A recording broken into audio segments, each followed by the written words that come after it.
Update po tayo sa pagkakaaresto sa isang DPWH District Engineer sa Batangas na nagtangka o manong manuhol kay Congressman Leandro Leviste. Kausapin natin si Police Brigadier General Jack Wanky, Regional Director ng Police Regional Office 4A. Magandang umaga at welcome po sa Balitang Hali. Thank you, Rafi. Opo, magandang umaga rin at sa iyong mga tagapakinig sa programa mo. Opo, pakikwento nga po sa amin kung paano at ano yung nangyari sa pagkaaresto ng isang DPWH District Engineer sa Batangas. Yes, this happened last August 22 at around 4:30 in the afternoon. Nag-coordinate po yung office ni Mayor sa ating mga kapulisan, yung sa Taal Police Station natin. And with the coordination of the Mayor, pumunta po yung yung mga kapulisan natin, led by our Chief of Police, and then pinapasok sila sa office ni Congressman Leandro Leviste. And doon na sinagawa yung paghuli dito sa district engineer na ito, identified as certain Abelardo Jonglay Calalo. Sino pong mayor Sino pong mayor na nag-coordinate at ano yung usapan ho ng pagpasok na doon sa loob ng opisina ng kongresista? Yung mayor ng mismo, mayor ng Taal mismo, siya yung nag-coordinate sa ating COP, Chief of Police. Prior to that, meron hong usapan na talagang may gagawin itong district engineer, kaya po nandun na siya sa loob ng opisina ng kongresista. That's our understanding. That's our understanding. And then ito nga, pumunta itong mga itong mga kapulisan natin.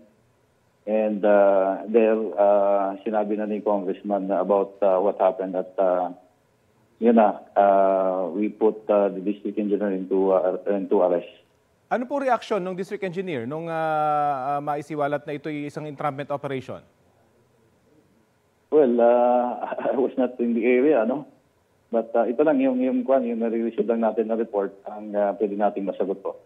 Okay. Ayon kay Congressman Leviste, bukas pa po masasampahan ng reklamo yung district engineer. Sa ngayon po, nakakulong po ba siya sa presinto? Yes, he's being detained at Taal Police Station at properly documented naman to include yung evidence po na nakuha sa kanya. Bakit po bukas pa gagawin at hindi na ngayon? Matapos yung... Yes, it's a holiday today, Okay. It's a holiday today, so wala pang office and there was already a coordination with the prosecutor's office ng Taal. And actually ito, masusing niimbestigahan pa at niprepare yung mga affidavit para ma-assure natin na if na-file natin, airtight yung kaso natin. And I also instructed the provincial director na mag-conduct ng case conference para ma-document ng maigi together with the fiscal dyan sa Taal para magkaroon tayo ng magandang kaso. May mga posibleng kasama o kasabat po ba yung district engineer sa ginawa mo na niyang panunuhol? Possible, kaya nga ito, continuous pa yung investigation natin. May follow-up investigation po tayo. Sige, may karagdagan po katanungan ng aking kasama si Connie Sison dito sa Balitang Hali. Magandang tanghali po sa inyo.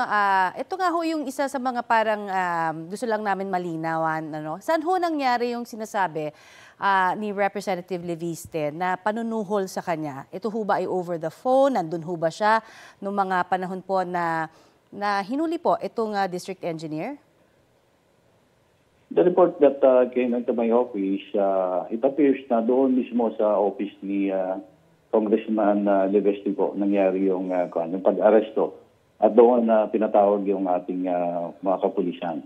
Okay, so talaga hong nabanggit face-to-face yung sinasabing panunuhol? Yes. Okay.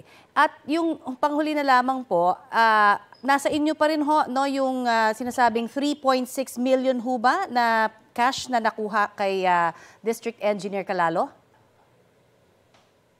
From the report na nandito, that's 3 To be exact, 3,126,900. I see, okay. Ayan po yung sinasabing tangkang panunuhol ng district engineer po. Marami pong salamat sa inyo pong binigay sa aming mga paglilinaw na yan at impormasyon. Yes, thank you din. Yan po naman si Police Brigadier General Jack Wanky, Regional Director ng Police Regional Office 4A.